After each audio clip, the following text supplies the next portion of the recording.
Bom dia, mulher do quarto de guerra. Que o Senhor te dê uma semana abençoada, cheia de vitórias e que seja um tempo de renovo sobre a sua vida. O tema dessa semana é prepare-se para um tempo de aceleração. E para começar, vamos à definição da palavra aceleração. Segundo a definição aplicada, ou seja, conceito físico e de engenharia da palavra, aceleração é a taxa de variação da velocidade de algo ou alguém em relação ao tempo, ou seja, é o fato que se vive e se observa quando o tempo não é o seu limitador, mas quando você se movimenta independente do tempo. Ainda há uma parte importantíssima na definição da palavra, que diz: a orientação da aceleração é dada pela orientação da força resultante atuando sobre algo ou alguém. Ou seja, para você acelerar independente do que seja uma pessoa ou algo, é necessária a atuação de uma força sobre quem está sendo acelerado.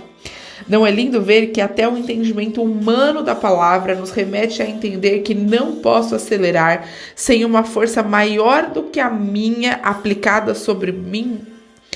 E não tem nada a ver com o tempo, mas em como eu avanço dentro dele. Para falarmos da nossa aceleração em Cristo, quero trazer a história de Davi. Davi, em determinado momento de sua vida, vai de pastor de ovelhas a rei. E um pouco depois, em determinado momento, ele vai de rei a quem fugiu do local do seu reinado por medo dos acontecimentos. Mas para concluir uma cronologia, antes de entrar nos pontos, eu não posso deixar de citar que ao retorno de Davi ao local onde ele reinava, que ele nunca deixou de ser rei porque se manteve em Deus. A história tem, no início dos seus relatos, ali no livro de 1 Samuel, capítulo 16, e ela se estende até o livro de 2 Samuel, ele completo, e ainda tem menções dos livros de 1ª e 2ª Reis e 1ª e 2ª Crônicas. Mas para falarmos da história de aceleração de Davi, quero trazer 2 pontos que serão sem dúvida a sua forma real de acelerar. E o primeiro deles é estar no centro da vontade de Deus. Davi era pastor de ovelhas e, embora estivesse ocupado com uma função, não tinha notoriedade por ela, muito provavelmente não pela sua atividade, mas por não ser o chamado de Davi. Davi tinha chamado para ser rei. E ele foi ungido exatamente para isso, para ser rei. Quando Davi descobre a posição para a qual Deus o designou, sem demora, a vida de Davi começa a acelerar. E mesmo em meio à perseguição que vive nos próximos anos, ela continua acelerando, porque a força aplicada sobre Davi não era mais a daquele jovem, mas sim a força que vem de Deus. Mesmo em meio às perseguições, Davi estava aprendendo para quando ele fosse de fato rei de Israel.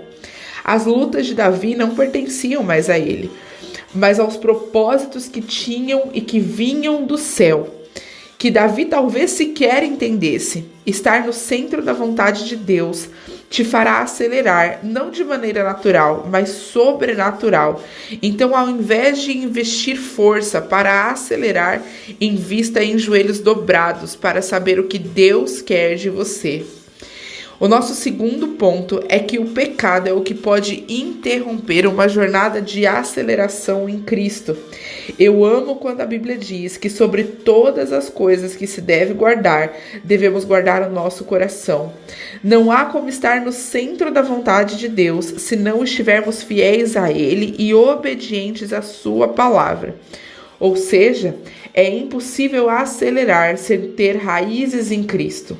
Sem dúvidas, guardar o seu coração em Deus requer um mergulho profundo de maneira diária nas Escrituras. A Bíblia nos manda meditar de dia e de noite. Como eu posso amar a Deus e agradá-lo se eu não o conhecer verdadeiramente? Deus não é o que cada pessoa diz que Ele é ou pensa que Ele é. Deus é o que a palavra dele diz que ele é. Então, para conhecer a ele, eu preciso estar aprofundada na sua palavra. Não há outra maneira de conhecer a Ele, ao seu propósito, aos planos que Ele tem para mim. O que me revela isso é a palavra de Deus. E é isso que nos leva a ter o nosso coração guardado em Cristo e dizer não para o pecado. O que pode nos parar de fazer acelerar ou nos estagnar ou ainda nos fazer retroceder é o pecado, é não obedecer a Cristo. Acelerar é estar no centro da vontade de Deus para que a força aplicada sobre mim e sobre você seja aquela que não se limita ao tempo, mas que controla o tempo, que é a força de Deus. E para isso é necessário se entregar a Ele e buscar, porque acelerar não é sobre ter momentos nos quais vamos mais rápido, mas é sobre não ser limitada pelo tempo, porque vamos olhar para o Pai da eternidade. Que você hoje entenda que a sua aceleração, ela depende do seu tempo com Cristo, que ela depende dos seus joelhos no chão e que ela depende de você conhecer o propósito que Deus tem para você. Porque quando você estiver no espaço, no lugar que foi designado para você pelos céus, por Deus, você não será parado e a aceleração será uma constante na sua vida. Invista em joelhos dobrados para conhecer o que Deus espera de você e que a sua vida seja de fato andar em lugares altos, porque assim como Davi, você se mantém em Cristo, se posiciona nele e não abre mão de obedecer e cumprir ao seu chamado. Que Deus te abençoe em nome de Jesus. Amém.